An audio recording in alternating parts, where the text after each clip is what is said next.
The Dungeon Siege series has been there and back again, beginning its life as a competent if generic Diablo clone, and eventually spawning a disastrous Uwe Boll film before falling into the hands of Obsidian Entertainment. In Dungeon Siege 3, the developer of Neverwinter Nights 2 and Fallout New Vegas tries to breathe life into a series that's been dormant for years. Part of the studio's approach, not surprisingly, is to go heavy on the story.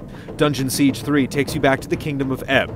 Long story short, the vile villain Jane Cassinder has overseen the slaughter of the storied valiant 10th Legion, becoming the de facto ruler of much of Ebb in the process.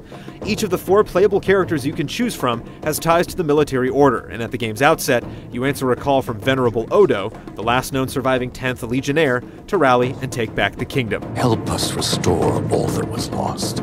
Your faithful friend, Odo. Dungeon Siege 3 is particularly dialogue-heavy for a hack-and-slash RPG. It wouldn't be an Obsidian game without branching dialogue trees, and Dungeon Siege 3's work just like you'd expect. By extension, this means that you'll get to indulge in the occasional moral choice mixed amidst the run-of-the-mill quest dialogue. And if you've invited someone into your co-op game, expect them to have their say. What you'll certainly find off-putting is the camera angle for the dialogue sequences. They never shift away from facing the character you're talking to, so get used to staring at your party's back. You have my thanks. And I suppose I can offer you this as well. The systems that dictate character advancement work to give you some leeway in your character's development without allowing you to truly botch their effectiveness. As you level up, you pick abilities that grant you specific powers, assign specializations that alter the way these behave, and choose talents to give you metagame buffs. This 3-pronged system might sound a little convoluted, but you'll appreciate the customizability once you get a chance to tinker with it. Each character has 2 stances designed to grant them the versatility to handle different scenarios, and as you make your choices when you level up, you'll invariably end up focusing toward one. Katarina, for instance, can switch between her rifle, which does heavy damage at long range, and her twin shotguns, which are good for handling crowds at close range. While in rifle stance, she has powers that debilitate enemies and inflict heavy damage. When dual-wielding shotguns, her attacks hit multiple enemies, and her powers lean toward crowd control.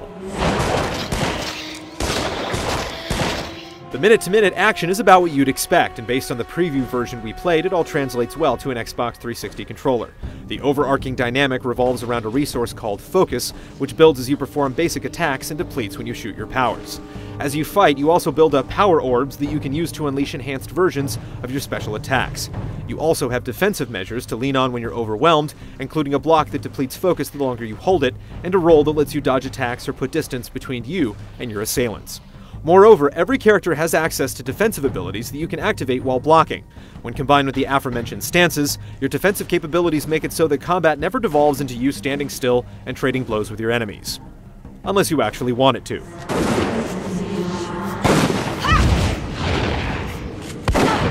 At this point, it's safe to say that Dungeon Siege 3 has got the basics right. Whether or not the experience can hold your interest for the long term remains to be seen. Stay tuned for our full review once the game hits stores next month.